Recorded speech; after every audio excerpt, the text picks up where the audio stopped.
perhaps finally realized regulatory risk that is there and seems to be permeating the cryptocurrency industry in regard to exchanges specifically. So I think the first one we should probably talk about is Coinbase, because we have a big American audience. They have a huge American usership. So let's start with Coinbase and talk about what seems to be relevant from them. Yeah, so I think there's a couple things going on with Coinbase right now. The first is that the Department of Justice just indicted one of their former managers and several of their associates for being involved in an insider trading scheme.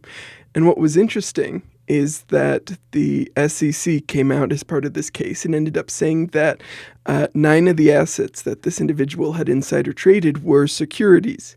At the time, there was a bunch of people upset that the SEC was using this as their opportunity to try to label these things as securities instead of going after the appropriate target like Coinbase. Luckily, a few days later, Bloomberg reported that Coinbase was under investigation for listing unregistered securities.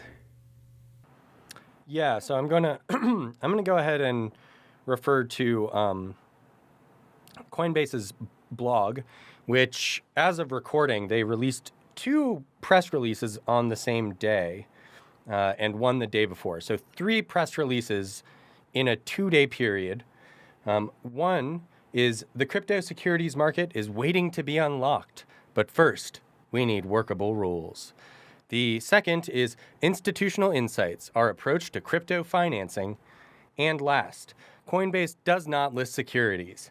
End of story. Now, this is obviously the most interesting one. It's the shortest also. It is by their chief legal officer, Paul Grewal, who was at one point sitting on, I believe, the California Appellate Court, the 7th, is it 7th District, 9th District, something like that? Appellate One of the Court districts. as a judge. He was a judge. He's now their chief legal officer. He's been so for a while. This 2-minute blog post just says that they don't list securities. There's no real argument about it. No. There is an argument. The argument is that Coinbase has a process that decides whether or not things are securities. In all of these cases, Coinbase's process said these are not securities. And so these are not securities regardless of what the Securities Enforcement Commission might think. Right. And do we know what their process consists of? Well, I think it consists of calling up Coinbase Ventures, seeing what the biggest investment. I'm being somewhat glib, but I mean, we're talking about an exchange that has listed Tether. Well, Gary Gensler is saying he thinks all stablecoins are securities, listed EOS, despite them agreeing to a consent order that their initial sale of the ERC20 token was a securities sale, and like Litecoin, right? This is an exchange with a long history of curious listing practices. I previously have talked about Charlie Lee, not on this podcast, but I remember mentioning that day that all of this came out, that they were looking at. Do we have the names of the tokens that were mentioned by the SEC? Can you give us those names? Yes, well, at least several of them. Tribe, Alchemix, XYO, whatever that is, Gala, ENS, and Power, among others. I'm sure I can find. They listed Alchemix? Well, no, this person insider traded Alchemix, apparently. I don't see, because this was a thing. There was 9 mentioned, and at the time, Coinbase only had 7 of them listed. Oh, that's interesting. I do think it's funny that Alchemix was mentioned because that is another thing that we have not talked about on here, but we're not big fans of otherwise. So yeah, I wonder what their process is for taking care of all this stuff. I have a feeling it is not very thorough. But they should share that anyway. If they have some process to determine whether these things are securities or not, and it's actual, they're actually able to determine it apparently better than the SEC, then they should probably share that with the SEC and with the public at large, right?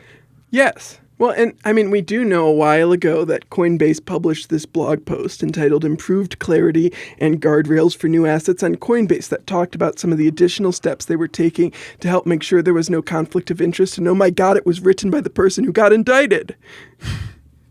Like Coinbase had They did scrub his name. They did scrub his name from the article, though, to be fair. So that's good.